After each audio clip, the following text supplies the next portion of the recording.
আপনাদের সবাইকে ওয়েলকাম জানাচ্ছি আমাদের সিভিল ইঞ্জিনিয়ারিং মেকানিক্স এর সেন্ট্রয়েড টপিকের সেকেন্ড লেকচার সেন্ট্রয়েড 02 তে। প্রথম লেকচারের ধারাবাহিকতায় আমরা আজকে কিছু স্ট্যান্ডার্ড ফিগারের সেন্ট্রয়েড বের করব। স্ট্যান্ডার্ড ফিগার গুলোর মধ্যে আছে হচ্ছে আমাদের ট্রায়াঙ্গেল, তারপরে আমাদের থাকবে হচ্ছে একটা সার্কুলার সেক্টর, তারপরে আমাদের থাকবে হচ্ছে একটা কোন, আর সবার লাস্টে থাকবে হচ্ছে একটা হেমিস্ফিয়ার।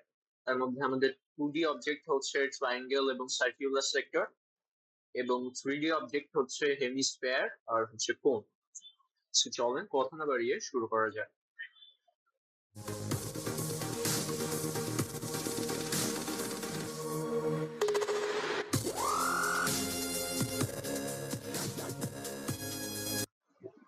আচ্ছা, as you can see on the screen, আমাদের প্রথম যেই ফিগারের আমরা সেন্ট্রয়েড বের করব সেটা হচ্ছে একটা ট্রায়াঙ্গেল।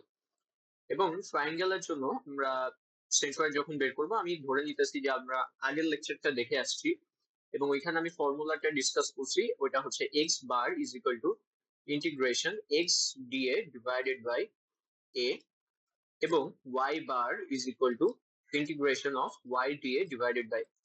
এবং আমি একটু বলে দিতে চাই যে আপনারা যদি প্রথম লেকচার না দেখে থাকেন তাহলে অবভিয়াসলি ওইটা দেখে আসবেন, কারণ মেকানিক্স এর ক্ষেত্রে স্পেশালি সেন্ট্রয়েডে আমাদের মেইনটেইন করতে হবে, মানে কোনটার উপর কোন লেকচার আসতেছে ওইটা মেইনটেইন করতে হবে, প্লে লিস্টটা ফলো করতে হবে।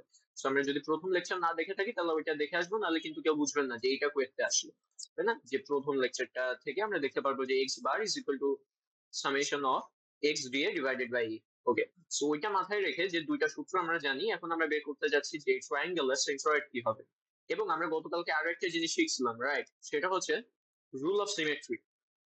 নিশ্চয়ই শিখছি না যে রুল অফ সিমেট্রি, যে যদি আমরা একটা লাইন অফ সিমেট্রি পাই তাহলে ওই লাইন অফ সিমেট্রির উপরই সেন্ট্রয়েড অবস্থিত থাকে। এই দুইটা জ্ঞানকে কাজে লাগিয়ে আমরা মেইনলি এই প্রবলেমটা সলভ করে ট্রাই করবো। সো চলেন প্রথমে সলভ করে শুরু করি। আমি এটাকে ডিনোট করতে যাচ্ছি, এখানে যে হাইট দেয়া আছে সেটাকে আমরা এইচ ডিনোট করতেছি এবং বেসকে বি দ্বারা ডিনোট করতেছি, এবং হচ্ছে যে এটাকে আমরা এক্স অ্যাক্সিস বলতেছি আর উপরের দিকে এটাকে আমরা ওয়াই অ্যাক্সিস বলতেছি। তাইলে আমরা এখানে সেন্ট্রয়েড বের করতে চাচ্ছি। এখন খেয়াল করে দেখি আমরা যে ওয়াই অ্যাক্সিস পাইতেছি এটা কি আমাদের লাইন অফ সিমেট্রি না? সলিউশন,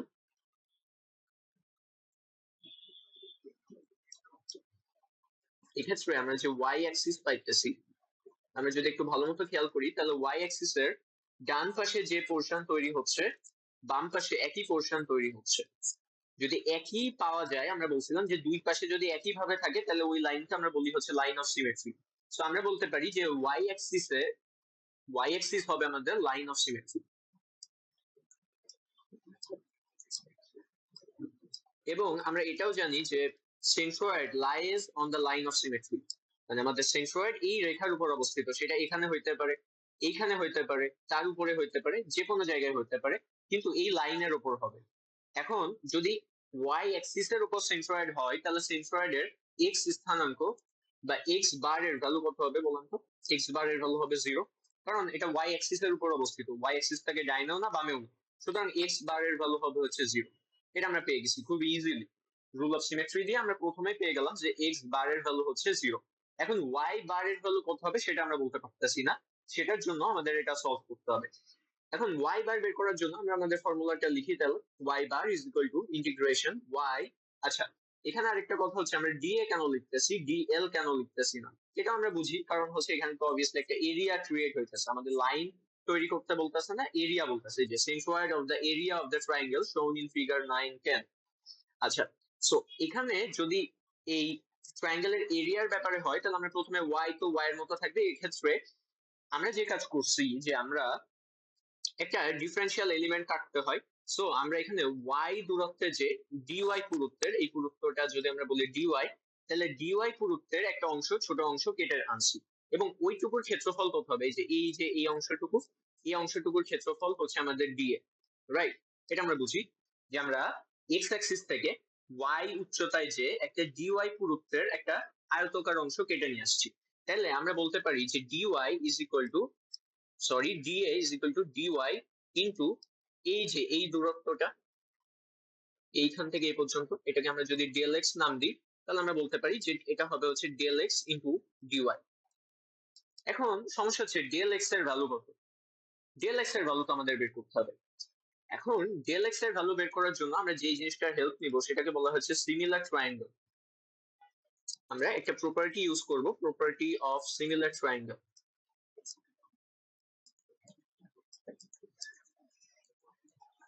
আচ্ছা, কেউ যদি আগে থেকে জানেন তাহলে একবারে ধরতে পারবেন, আর যে জানেন না তার জন্য আমি একটু ভেঙে ভেঙে বোঝাই এই জিনিসটা। এখানে সিমিলার ট্রায়াঙ্গেল বলতে কি বুঝাইতেছে চলেন একটু খেয়াল করি। এখানে আমরা একটা ট্রায়াঙ্গেল বলতেছি এই যে এ, এই পয়েন্টকে আমরা বলতেছি বি, আর এই পয়েন্টকে আমরা বলতেছি সি। ওকে, এবং আরেকটা ট্রায়াঙ্গেল আছে এখানে, এই পয়েন্টকে আমরা বলতেছি হচ্ছে ডি পয়েন্ট, আর এই পয়েন্টকে আমরা বলতেছি ই পয়েন্ট। এখন আমরা নিশ্চয়ই বুঝতে পারি যে এই অ্যাঙ্গেলটা এবং এই অ্যাঙ্গেলটা সেম, এই যে বি অ্যাঙ্গেল আর ডি অ্যাঙ্গেল এটা সেম, অনুরূপ কোণ হিসেবে এটা সেম। এবং এইদিকে ই অ্যাঙ্গেল এবং এই দিকটার সি অ্যাঙ্গেল, এই দুইটা হচ্ছে সেম। সুতরাং আমরা বলতে পারি এই দুইটা ত্রিভুজ হচ্ছে কি কিরকম ত্রিভুজ, সিমিলার ট্রায়াঙ্গেল বা অনুরূপ ত্রিভুজ। যদি সেটা হয় তাহলে আমরা মনে রাখবো যে এর রেশিও সেম হয়। তার মানে আপনি যদি বলেন del x divided by b, এখান থেকে আপনি বলতে পারেন del x divided by b is equal, এটার ক্ষেত্রে ডেল এক্স এর এই হাইটটা কত হবে বলেন তো। এইচ থেকে ওয়াই বাদ দিলে আমি উপরের হাইট পাবো না, এই যে এইটুকু হাইট, এইটুকু হাইট কত হবে, পুরাটা যদি এইচ হয় সেখান থেকে আমি ওয়াই বাদ দিতেছি, তাহলে উপরের হাইটটুকু পাবো আমি হচ্ছে এইচ মাইনাস ওয়াই, এই যে এইটুকু হাইট, তাই না। এখন এইটুকু যদি এইচ মাইনাস ওয়াই হয় তাহলে আমি ওইটা লিখে ফেলি এখানে, যে হাইট হচ্ছে h minus y divided by, এবং এই পুরা ত্রিভুজের এই যে বড় ত্রিভুজ আছে যেটা, সেটার হাইট কত, অবভিয়াসলি এইচ। তাহলে এখান থেকে আমরা ডেল এক্স এর ভ্যালু পাইতেছি b by h into h minus y, right. এখন এটা আমরা এখানে বসাইলাম, b by h into h minus y into dy. আচ্ছা, অনেকে আবার এটাও বলে বসতে পারে যে ভাই আপনি কেন ডেল এক্স এর ভ্যালু বের করলেন, আমি এইটাই কেন রেখে দিলাম। আচ্ছা, সেটার অ্যান্সার হচ্ছে যে যদি আমি এটা রেখে দিই তাহলে সমস্যা যেটা হবে, দেখেন ডেল এক্স তো আপনার ভ্যারিয়েবল, আপনি এখানে যখন একটা অংশ কাটতেছেন তখনকার ডেল এক্স একটা, আবার আপনি যদি এখানে একটা স্ট্রিপ কাটেন তাহলে হচ্ছে আরেকটা, তাহলে আপনি এই দুইটা ভ্যারিয়েবল নিয়ে আসলে কাজ করতে পারবেন না। সেই জন্য আমরা একটা ভ্যারিয়েবলে কনভার্ট করার জন্য আমরা এই কাজটা করছি। এই লাইনে খেয়াল করে দেখবেন বি হচ্ছে কনস্ট্যান্ট, বি হচ্ছে ট্রায়াঙ্গেলের বেস, সেটা একটা কনস্ট্যান্ট, এইচ ট্রায়াঙ্গেলের হাইট সেটা একটা কনস্ট্যান্ট, এখানে শুধুমাত্র একটাই ভ্যারিয়েবল সেটা হচ্ছে ওয়াই। আমি বিভিন্ন ওয়াই উচ্চতায় যে স্ট্রিপ কাটতেছি, তাই ছোট ছোট অংশ কেটে নিয়ে আসতেছি, সুতরাং ওয়াই হচ্ছে ভ্যারিয়েবল আর বাকি সবকিছুই কনস্ট্যান্ট। সো আমরা ডি ওয়াই ডি এ কে বা ক্ষুদ্র ক্ষেত্রফলকে একটা মাত্র ভ্যারিয়েবলের সাহায্যে প্রকাশ করে ফেলছি। এখন আমি এইটাকে নিয়ে যে এখানে বসাই, চলুন দেখি তাহলে কি হয়। ইন্টিগ্রেশন ওয়াই এর জায়গায় আমরা বসাইতেছি b by h, h minus y into dy. আচ্ছা, একটা ওয়াই ফেলাইছি, এটা হবে ওয়াই এখানে। আচ্ছা, ত্রিভুজের ক্ষেত্রফল কত সেটা আমরা নিশ্চয়ই সবাই জানি, সেটা হচ্ছে হাফ বিএইচ। তাহলে এখানে আমি ডিরেক্ট বসাই দিই যে হাফ বিএইচ। ওকে ফাইন, চলেন এটা হচ্ছে যদি আমরা একটু কাটাকাটি করি তাহলে আমরা পাবো হচ্ছে এখান থেকে 2 পাবো, নিচে আমরা পাবো হচ্ছে এইচ স্কোয়ার, আপনারা ভালো মতো কাটাকাটি করে দেখতে পারেন। এবং এখান থেকে আমরা পাইতেছি হচ্ছে y, h minus y d y. এবং লিমিট কত থেকে কত পর্যন্ত হবে, ওয়াই এর লিমিট আমরা খেয়াল করে দেখবো যে আমরা স্টার্ট করতেছি এই পয়েন্ট থেকে, ওয়াই এর ভ্যালু 0 থেকে স্টার্ট করে এইচ পর্যন্ত যাচ্ছি, তাহলে এখান থেকে আমাদের লিমিট হবে হচ্ছে 0 থেকে এইচ। এবং 2 বাই এইচ স্কোয়ার ইন্টিগ্রেশন 0 থেকে h y h minus y square d y. এটার ক্ষেত্রে যদি আমরা ইন্টিগ্রেট করি তাহলে আমরা এরকম পাবো অ্যান্সার, একবার আমি লিখতেছি। এখান থেকে পাবো আমরা হচ্ছে h cube divided by 2 minus h cube divided by 3। এটাকে যদি আমরা একটু সিম্পলিফাই করি তাহলে আমরা পাইতেছি 2 divided by h into h cube, sorry এখানে এইচ স্কোয়ার ছিল, এখানে h square, h cube divided by 6। এখান থেকে আউট, এখান থেকে 3, আমরা অ্যান্সার পেয়ে যাচ্ছি এইচ বাই 3। আরো একটা জিনিস মাথায় রাখতে হবে, শুধুমাত্র এইটুকু জানলে হবে না, সেটা হচ্ছে আমরা যে ইন্টিগ্রেটটা করছি সেটা আসলে ভূমি থেকে স্টার্ট করছি, তাই না, 0 থেকে এইচ পর্যন্ত গেছি। তাহলে আমরা যদি ভূমি থেকে স্টার্ট করে থাকি তাহলে আমরা যে সেন্ট্রয়েড পাইতেছি সেটা হচ্ছে ভূমি থেকে দূরত্ব, ভূমি থেকে এইচ বাই 3 দূরত্বে যে আমরা হচ্ছে এই সেন্ট্রয়েডটা পাবো। সো ওয়াই বারের ভ্যালু হবে হচ্ছে ভূমি থেকে এইচ বাই 3। তাহলে উপর থেকে কত হবে, উপর থেকে হবে হচ্ছে 2h বাই 3, পুরাটা যদি h হয় তাহলে h মাইনাস h/3 2h/3 এটা হচ্ছে a পয়েন্ট থেকে আর এটা হচ্ছে ভূমি থেকে বা বেস থেকে। ওকে, সো এটা ছিল আমাদের ট্রায়াঙ্গেলের ক্ষেত্রে সেন্ট্রয়েড বের করা। তার মানে আমরা বুঝছি যে লাইন অফ সিমেট্রি দিয়ে আমরা পেয়ে গেলাম x বার ইকুয়াল টু 0 আর তারপরে আমরা ফর্মুলা দিয়ে আমরা পাইছি হচ্ছে h/3। আচ্ছা, আই হোপ যে এটা আমরা বুঝাইতে পারছি। এর পরেরটা আমরা যাইতেছি, এর পরেরটা হচ্ছে আমাদের centroid of the circular sector. এখানে খেয়াল করতে হবে আমাদের কোশ্চেনে কি বলে দিতেছে। আমরা এই প্রশ্নে খেয়াল করবো যে এখানে দেখেন সার্কুলার সেক্টরের কথা বলছে, তার মানে এবার কিন্তু আমাদের লাইন বলে নাই। আগের লেকচারে আমরা দেখছিলাম সেটা একটা লাইন বলছিল, কিন্তু এখানে আমাদের ও এ বি এ পুরা ক্ষেত্রফলের সেন্ট্রয়েড বের করতে বলতেছে। ওকে, এ পুরা ক্ষেত্রফলের সেন্ট্রয়েড বের করতে বলতেছে, তাইলে এক্ষেত্রে আমরা কি করতে পারি? আমরা খেয়াল করে দেখবো যে এখানেও কিন্তু আমরা সেন্টার অফ সিমেট্রি পাইতেছি বা লাইন অফ সিমেট্রি পাইতেছি। এটা হচ্ছে ও এক্স অ্যাক্সিস, এটা হচ্ছে ও ওয়াই অ্যাক্সিস। তাহলে আমরা বলতে পারি যে এটা ও এক্স এক্স অ্যাক্সিস হচ্ছে আমাদের লাইন অফ সিমেট্রি। আচ্ছা, আমরা শুরু করে ফেলি সলিউশন। এখানে আমাদের হচ্ছে এক্স অ্যাক্সিস আমাদের line of symmetry.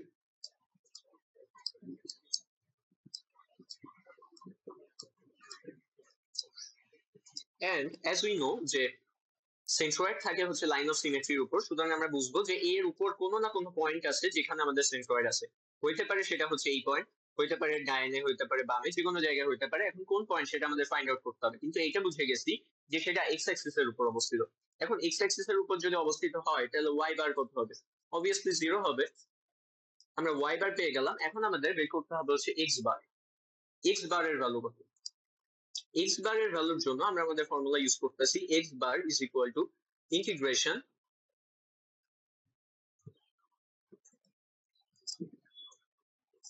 x dA divided by a. ওকে, এখন একটা জিনিস ভালো মতো খেয়াল করতে হবে, সেটা হচ্ছে যে আমরা এই x দিয়ে বের করব, x টা ইউজ করব, কিন্তু মনে রাখতে হবে যে এখানে যদি আমরা ছোট ছোট অংশ কাটি, খেয়াল করি যে আমরা x অ্যাক্সিস থেকে থিটা অ্যাঙ্গেলে যে ডি থিটা পুরুত্বের একটা আর্ক কেটে নিয়ে আসছি। যখন আমরা এটা করব আমরা মেইনলি কি কাটতেছি বলেন তো? আমরা কাটতেছি হচ্ছে একটা ট্রায়াঙ্গেল। এখানে আমরা যদি ভালো মতো খেয়াল করি, এখানে আমরা একটা ট্রায়াঙ্গেল পাইছি, যেটা আমরা এখানে বড় করে দেখাইছি ডান সাইডে, মানে বাম সাইডে এখানে বড় করে দেখাইছি যে এখানে যে আমরা ছোট্ট একটা ট্রায়াঙ্গেল পাবো না। আর মজার ব্যাপার হচ্ছে আমরা ট্রায়াঙ্গেলের সেন্ট্রয়েড বের করে আগের লেকচারে দেখে আসছি, সেটা হচ্ছে h/3। এটা যদি আপনার বুঝতে একটু কষ্ট হয়, আপনি একটু ভালো মতো বুঝবেন, একবার রিক্যাপ করে দেখবেন, কিন্তু এটা বুঝতে হবে। এখানে আমরা ছোট্ট একটা ট্রায়াঙ্গেল পাইতেছি। এখন ট্রায়াঙ্গেলের ক্ষেত্রে এটা হচ্ছে তার বেস। এখন বেস থেকে সেটা r/3, মানে এই পুরাটা যদি h হয় তাহলে সেক্ষেত্রে h/3 হয়। একটু আগে আমরা দেখছি এখানে যেহেতু পুরাটার হাইট হচ্ছে r, যেহেতু ব্যাসার্ধের সমান, সুতরাং এটা হবে হচ্ছে r/3। সুতরাং এইখান থেকে এই পয়েন্ট থেকে এই পয়েন্ট পর্যন্ত, এই পয়েন্ট থেকে এই পয়েন্ট পর্যন্ত এটা কত হবে? 2r/3 হবে। হ্যাঁ, এইটুকু হবে 2r/3। তাইলে সেটার যে এক্স কম্পোনেন্ট হবে, এই পয়েন্টকে যদি আমরা এক্স কমা ওয়াই বলি, সেটার যে এক্স কম্পোনেন্ট হবে সেটা হচ্ছে 2r/3 cos থিটা হবে না? একটু ভালো করে বুঝি। এখান থেকে ও পয়েন্ট আর এটাকে যদি আমি বলি ই পয়েন্ট, তাহলে ও ই ইজ ইকুয়াল টু, একটু ভালো করে খেয়াল করি, ও ই ইজ ইকুয়াল টু 2r/3। কিভাবে পাইলাম এটা? এটা পাইছি হচ্ছে আগেরটার ক্ষেত্রে, যে ভূমি থেকে r/3 হইলে উপর থেকে হয় হচ্ছে 2r/3। ওই যদি 2r/3 হয় তাহলে x এর ভ্যালু, মানে এই যে x কোঅর্ডিনেট, x এর ভ্যালু কত হবে? অন্য খালিতে লেখা বেটার। এটা যদি x হয় তাহলে x এর ভ্যালু আমরা পাইতেছি হচ্ছে 2r/3 cos থিটা। এই জিনিসটা একটু বুঝতে হবে, 2r/3 cos থিটা। আচ্ছা, যদি 2r/3 cos থিটা হয়, d এর ভ্যালু কত হবে? d এর ভ্যালু খুবই ইজি। d এর হচ্ছে আমরা জানি যে বৃত্তগলার ক্ষেত্রফল half r square d theta. মানে এটা যদি r স্কোয়ার ব্যাসার্ধ হয় তাহলে d থিটা হচ্ছে ছোট্ট ক্ষেত্র, মানে কোণ d থিটা। আর এরিয়া কত হবে? এরিয়া অবভিয়াসলি হবে হচ্ছে হাফ ইনটু r স্কোয়ার। এখন পুরা কোণ কত? আলফা আলফা 2 আলফা, তাহলে আমরা পাইতেছি হচ্ছে r স্কোয়ার আলফা। আচ্ছা, এই ভ্যালুগুলো আমরা এখানে বসাই দিতে পারি। x এর ভ্যালু আমরা পাইছি হচ্ছে 2r/3 cos theta, 2r/3 cos theta into d এর ভ্যালু পাইতেছি আমরা হচ্ছে হাফ আর স্কোয়ার ডি থেটা এবং সার্কুলার সেক্টরের এরিয়া আমরা পাইতেছি হচ্ছে আর স্কোয়ার আলফা। আর স্কোয়ার আলফা, ওকে ফাইন। এখান থেকে আমরা একটু খেয়াল করি যে 2 আউট, আর স্কোয়ার আউট, আমরা যেটা পাইতেছি 1/3 আলফা। আচ্ছা, একটা আরো বের হয়ে আসবে r/3 alpha integration cos theta d theta, এবং লিমিট কত থেকে কত হবে, ওই যে আগেরটার মতো মাইনাস আলফা থেকে প্লাস আলফা পর্যন্ত। এবং এটাকে যদি আমরা ইন্টিগ্রেট করি, আগের অঙ্কে আমরা অলরেডি করছি, 3 আলফা cos থেটাকে করলে আমরা পাই হচ্ছে sin থেটা, এবং লিমিট যখন আমরা বসাবো মাইনাস আলফা থেকে প্লাস আলফা, তখন আমরা অ্যান্সার পাবো 2r sin alpha divided by 3 alpha. 2r sin alpha divided by 3 alpha. I hope যে এটা আপনারা বুঝতে পারছি। এবং আমি আগের লেকচারে বলছিলাম যে যখন আমাদের আর্ক বলবে বা লাইন বলবে, তখন আমাদের হচ্ছে যেটা হয় সেটা হচ্ছে R sine alpha divided by alpha. আর যখন সার্কুলার সেক্টর বলবে, তা এরিয়ার কথা বলবে, তখন আমরা যে অ্যান্সারটা পাবো সেটা হচ্ছে 2r sin alpha divided by 3 alpha. 2r sin alpha divided by 3 alpha. I hope যে আমাদের 2 ডাইমেনশনাল দুইটা অবজেক্টকে আমরা বুঝতে পারছি, একটা হচ্ছে ট্রায়াঙ্গেল, একটা হচ্ছে সার্কুলার সেক্টর। দুইটাই অনেক অনেক বেশি ইম্পর্টেন্ট। এখন আমরা তারপরে যেটা করব সেটা হচ্ছে কোণ। কোণের ক্ষেত্রে সেন্ট্রয়েড বের করব, কিন্তু সেটা করার আগে আমরা এখানে আরেকটা জিনিস বলে রাখছি, এটা আপনার বিভিন্ন কাজে লাগবে। এরপরে যখন আমরা বিভিন্ন প্রবলেম সলভ করব কম্পোজিট বডির ক্ষেত্রে, তখন আমরা দেখবো যে এগুলো আমাদের কাজে লাগতেছে। এর মধ্যে একটা হচ্ছে হাফ সার্কেল। হাফ সার্কেল যদি হয় তখন 2 আলফা এর ভ্যালু এত হবে। ওই যে আলফা এর ভ্যালু কত হবে সেটা আসলে এখানে কিন্তু আমরা পাইতেছি হচ্ছে 2 আলফা ইজ ইকুয়াল টু এই পুরোটা। So 2 alpha equal to half সার্কেলের ক্ষেত্রে 180 ডিগ্রি, কোয়ার্টার সার্কেলের জন্য 2 আলফা ইকুয়াল টু 90 ডিগ্রি, আর সেমি কোয়ার্টার সার্কেলের জন্য 2 alpha is equal to 45 degree. এটা একটু মাথায় রাখতে হবে। কেন লিখে রাখছি সেটা আমরা পরে বুঝবো। এখন আমরা যেটা করব সেটা হচ্ছে কোণের ক্ষেত্রে সলভ করব, সেন্ট্রয়েড অফ আ কোণ। আচ্ছা, এইটার ক্ষেত্রেও আমাদের একটু ভালো মতো বুঝতে হবে। এখানে আমরা যদি খেয়াল করি তাহলে এখানে আমাদের প্লেন আছে, এটা কিন্তু একটা 3D অবজেক্ট। এটা আমাদের একটা 3 ডাইমেনশনাল অবজেক্ট। এখন 3 ডাইমেনশনাল অবজেক্ট হওয়ার কারণে আমাদের এখানে কি থাকবে, আমি আপনাদের প্রথম লেকচারে বলছি যে 3 ডাইমেনশনাল অবজেক্টে আসলে একটা প্লেন অফ সিমেট্রি থাকে, নট সেন্টার অফ সিমেট্রি থাকে, হচ্ছে একটা প্লেন অফ সিমেট্রি। এখন যদি প্লেন অফ সিমেট্রি থাকে, এটাকে আমরা বলতেছি হচ্ছে এক্স ওয়াই প্লেন। এখানে একটা প্লেন আছে, সেটা হচ্ছে এক্স ওয়াই প্লেন এরকম, এবং তার সাথে ভার্টিক্যালি একটা আছে হচ্ছে ওয়াই জেড প্লেন। একটা আছে এক্স ওয়াই প্লেন, আর একটা হচ্ছে y z plane. X y plane আর একটা হচ্ছে ওয়াই জেড প্লেন। সুতরাং আমরা বুঝতে পারতেছি এখানে ইন্টারসেক্ট করতেছে হচ্ছে ওয়াই অ্যাক্সিসে। ওয়াই অ্যাক্সিসে এই দুইটা পয়েন্ট হচ্ছে ইন্টারসেক্ট করতেছে।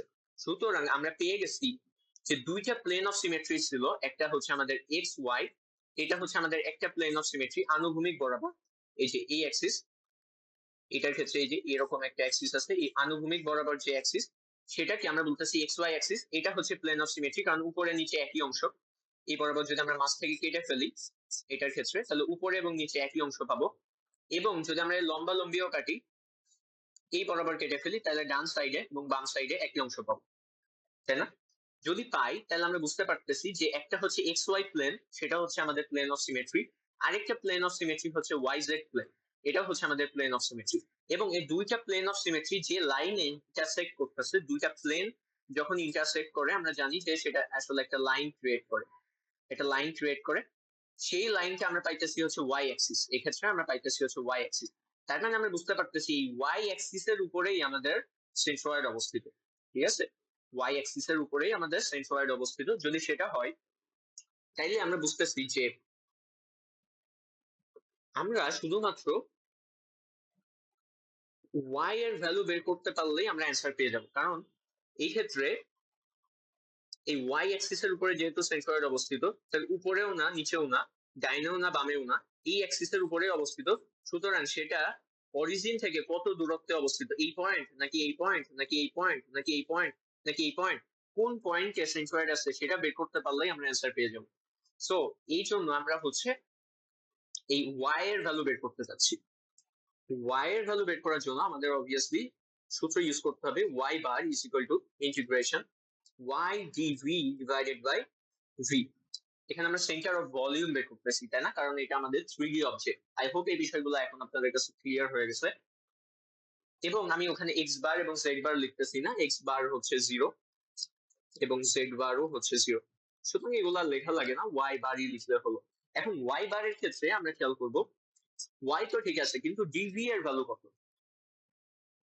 এখন ডিভি এর ভ্যালু এর জন্য দেখেন আমরা এই পয়েন্ট থেকে একটু ভালো করে খেয়াল করবো যে অরিজিন থেকে বা 0,0 পয়েন্ট থেকে আমরা ওয়াই দূরত্বে এসে, এই যে এখান থেকে আমরা ওয়াই দূরত্বে আসছি, এসে ডিওয়াই পুরুত্বের একটা অংশ কেটে নিয়ে গেছি। এই যে এখানে আমরা একটা সিলিন্ডার কাটছি। যেহেতু এটা একটা 3 ডাইমেনশনাল অবজেক্ট, আমরা বুঝতে পারি যে এটা হচ্ছে আসলে একটা সিলিন্ডার হবে। ওই সাইডেও একটা থাকবে এবং এটা আমরা যেটা পাবো সেটা হচ্ছে একটা সিলিন্ডার, যে পুরুত্ব হচ্ছে ডিওয়াই এবং এর হাইট কত হবে? এই যে আর ইকুয়াল টু জেড দেখাইতেছে যে এটার জেড অ্যাক্সিস বরাবর জেড দূরত্ব অতিক্রম করছে আমরা ধরে নিতেছি। তাইলে এখানে যে সিলিন্ডারের ক্ষেত্রফল আমরা পাবো সেটা কত হবে? DV is equal pi pi r square h, সেখান থেকে আমরা পাবো হচ্ছে পাই জেড স্কোয়ার পুরুত্বগত ডিওয়াই। Okay fine. কিন্তু সমস্যা আমাদের আবার হয়ে গেছে যে এখানে জেড ও ভ্যারিয়েবল, ওয়াই ও ভ্যারিয়েবল, কারণ আমরা যত দূরত্ব যাব জেড এর ভ্যালু বাড়তে থাকে, ওয়াই এর ভ্যালু বাড়তে থাকে। সুতরাং আমাদের 2 ভ্যারিয়েবল থেকে 1 ভ্যারিয়েবলে কনভার্ট করতে হবে। সেটা করার জন্য আমরা কিসের হেল্প নেব? সিমিলারলি আমরা হেল্প নেব সিমিলার ট্রায়াঙ্গেল।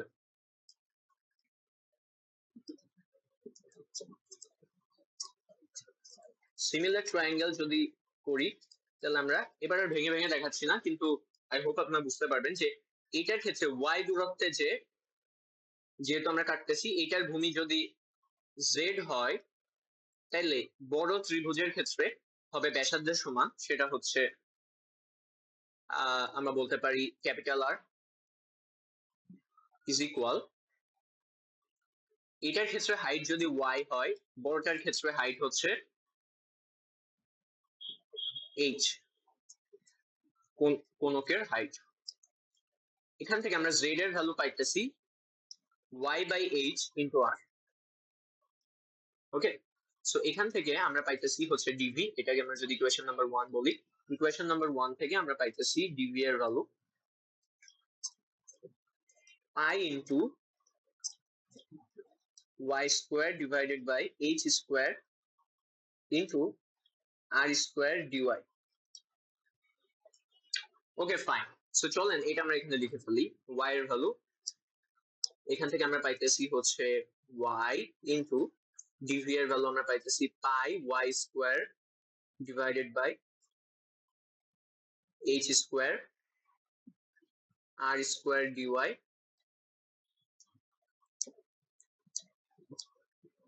এবং আয়তন হচ্ছে 1/3 pi square h, 1/3 pi r square h।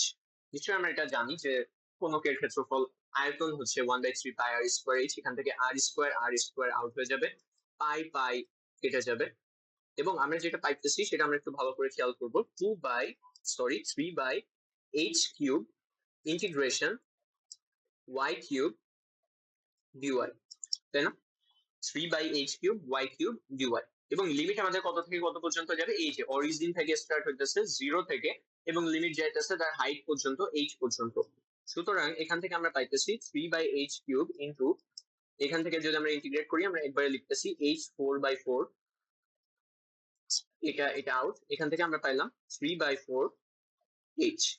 সুতরাং এটার ক্ষেত্রে আমাদের মাথায় রাখতে হবে যে আমরা যেটা পাইতেছি 3/4h সেটা আসলে পাইতেছি অ্যাপেক্স থেকে, মানে এই যে অরিজিন থেকে বা অ্যাপেক্স থেকে আমরা পাইতেছি 3/4 ইন্টু h। কিন্তু এটা যদি বেস থেকে বলতো তাহলে আমাদের অ্যান্সার কিন্তু ডিফারেন্ট হইতো, অ্যাপেক্স থেকে 3/4 ইন্টু h। কিন্তু যদি বেস থেকে বলে তাহলে সেক্ষেত্রে অ্যান্সার হবে হচ্ছে h/4। বেস থেকে যদি বলতো তাহলে আমাদের অ্যান্সার হইতো h/4। ওকে, সো আমরা আমাদের প্রথম 3 ডাইমেনশনাল অবজেক্টের ক্ষেত্রে সেন্ট্রয়েড বের করে ফেলছি। আমরা এরপরে যেটা করতে যাচ্ছি সেটা হচ্ছে হেমিস্ফিয়ার, এবং হেমিস্ফিয়ার দিয়ে আমরা শেষ করব। চলেন আমরা করে ফেলি সেন্ট্রয়েড অফ আ হেমিস্ফিয়ার। হেমিস্ফিয়ারের ক্ষেত্রে আমরা কিন্তু প্রতি ক্ষেত্রেই একটা জিনিসই করতেছি, একটা হচ্ছে রুল অফ সিমেট্রি অ্যাপ্লাই করতেছি আর তারপরে আমরা ফর্মুলা অ্যাপ্লাই করতেছি। আমি রুল অফ সিমেট্রিটাও আপনাকে বুঝাইছি এবং ফর্মুলাটা আমি প্রথম লেকচারে ক্লিয়ার করে আসছি যে ফর্মুলাটা আমরা কই থেকে পাইতেছি। এখন সলিউশনের ক্ষেত্রে আমরা খেয়াল করে দেখি, এখানেও আমরা সিমেট্রি খোঁজার ট্রাই করব। যদি সিমেট্রি খোঁজার ট্রাই করি তাহলে আমরা পেয়ে যাব যে এখানে একটা আমরা পাইতেছি হচ্ছে এক্স ওয়াই প্লেন, আর একটা আমরা পাইতেছি ওয়াই জেড প্লেন। এটার ক্ষেত্রে একটা হচ্ছে এক্স ওয়াই প্লেন বরাবর সিমেট্রি পাওয়া যাবে, আর একটা হচ্ছে ওয়াই জেড বরাবর সিমেট্রি পাওয়া যাবে। আরো সহজে যদি বুঝতে চান তাহলে এখানে খেয়াল করে দেখি, আমরা এটার ক্ষেত্রে যদি আমরা এই ওয়াই অ্যাক্সিস এর বরাবর কেটে ফেলি, ওয়াই অ্যাক্সিস বরাবর মানে এই লম্ব বরাবর যদি আমরা এই বরাবর কেটে ফেলি এই হেমিস্ফিয়ারটাকে এই বরাবর, তাহলে আমরা দেখব যে এই পাশ এবং এই পাশ সেম, মানে দুই সাইডে একই অংশ উৎপন্ন হইতেছে। যদি একই অংশ উৎপন্ন হয় তাহলে আমরা বলতে পারি যে এই ওয়াই অ্যাক্সিস এর উপর, এই ওয়াই অ্যাক্সিস এর উপর আমাদের সেন্ট্রয়েড আছে। হ্যাঁ, ওয়াই অ্যাক্সিস এর উপর সেন্ট্রয়েড আছে। এখন যদি ওয়াই অ্যাক্সিস এর উপর সেন্ট্রয়েড থাকে তাইলে আমাদের ওয়াই এর ভ্যালু বের করতে হবে। এটা এখানে হইতে পারে, এখানে হইতে পারে, সেম জিনিস আমরা এতক্ষণ ধরে যা করছি সেম, এখানে হতে পারে, এখানে হতে পারে, যেই পয়েন্টে হবে আমাদের সেটা বের করতে হবে। এখন ওয়াই বের করার জন্য আমরা এখানে ফর্মুলা লিখি, y bar is equal to integration y dV divided by V. Okay, আবার আমরা একই কাজ করব যে এখানে আমরা ডিভি এর ভ্যালু বের করতে চাই। এখানে খেয়াল করে দেখি যে আমরা ওয়াই দূরত্বে যে ডিওয়াই পুরুত্বের একটা অংশ কেটে নিয়ে আসতেছি, ওয়াই দূরত্বে যে ডিওয়াই পুরুত্বের একটা অংশ কাটতেছি, তাইলে আবার আমরা কিন্তু একটা সিলিন্ডার পাবো, এবং সেটার সেম ভাবে হবে pi y square dy, sorry pi y square dy মোটর হবে না, এটার ক্ষেত্রে হবে হচ্ছে এই যে আমাদের সিলিন্ডারের ক্ষেত্রে আমাদের তো পাই আর স্কোয়ার এইচ হবে, সো আর এর ভ্যালু এখানে তো এটা হবে, এবং এটা কত এটা তো আমরা জানি না, কিন্তু এই অ্যাক্সিস কে যদি আমি এক্স বলি আর এই অ্যাক্সিস কে যদি ওয়াই বলি তাহলে আমরা বলতে পারি যে এটা হচ্ছে এক্স। হ্যাঁ, তাইলে আমাদের ফর্মুলা যেটা দাঁড়াইতেছে সেটা হচ্ছে পাই এক্স স্কোয়ার ডিওয়াই, এবং যদি পাই এক্স স্কোয়ার ডিওয়াই হয়, যেহেতু ব্যাসার্ধ এত এক্স, সুতরাং পাই এক্স স্কোয়ার ডিওয়াই হয়, তাহলে এখানেও আমাদের সমস্যা হচ্ছে আমাদের টু ভ্যারিয়েবল চলে আসতেছে, যে এক্স একটা ভ্যারিয়েবল, কারণ আমরা যত নিচে আসবো তত এক্স এর ভ্যালু বাড়বে আর ওয়াই এর ভ্যালু কমবে, সুতরাং এই ক্ষেত্রে আমাদের একটা ভ্যারিয়েবল দ্বারা এটাকে কনভার্ট করতে হবে। তাহলে আমরা বলতে পারি এটা যদি ওয়াই হয়, এটা যদি এক্স হয়, এবং আমরা এটাও বুঝি যে এইটা কিন্তু বৃত্তের ব্যাসার্ধ আর হবে, এই যে এই রেড লাইন যে আমরা দেখতে পাচ্ছি সেটা হচ্ছে আর, তাহলে আমরা এখান থেকে বলতে পারি যে x square plus y square equal r square. এখান থেকে আমরা পাইতেছি যে x square equal to r square minus y square, এবং এখান থেকে আমরা পাইতেছি pi into r square minus y square dy. এটা যদি আমরা এখানে রিপ্লেস করি y into pi r square minus y square dy divided by volume of a hemisphere যদি হয়, যদি পুরোটা স্ফিয়ার হইতো তাহলে আমাদের আয়তন হইতো 4/3 পাই আর কিউব, আর যেহেতু এটা হচ্ছে হেমিস্ফিয়ার সুতরাং এটার ক্ষেত্রে তার হাফ হবে, সো 2/3 পাই আর কিউব, সো ভলিউম আমরা পাইতেছি 2/3 পাই আর কিউব। এটাকে যদি আমরা সিম্পলিফাই করি তাহলে আমরা এখান থেকে পাইতেছি pi pi out 3/2 r cube integration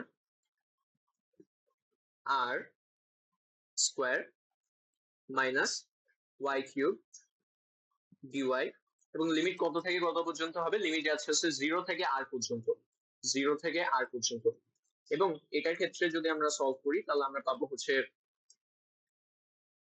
R 4 divided by 2 minus এখান থেকে আমরা পাবো আর 4 ডিভাইডেড বাই 4, এবং এটাকে সিম্পলিফাই করলে আমরা পাইতেছি 3/2 আর কিউব ইনটু, এখান থেকে যদি আমরা সিম্পলিফাই করি তাহলে আমরা পাচ্ছি হচ্ছে উপরে আর এর পাওয়ার 4 ডিভাইডেড বাই 4।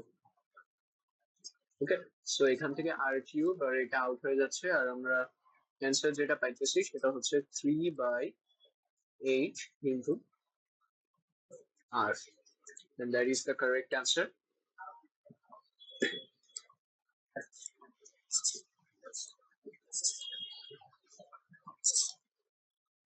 I hope এই ভিডিওটা আপনাদের জন্য ইনফরমেটিভ ছিল।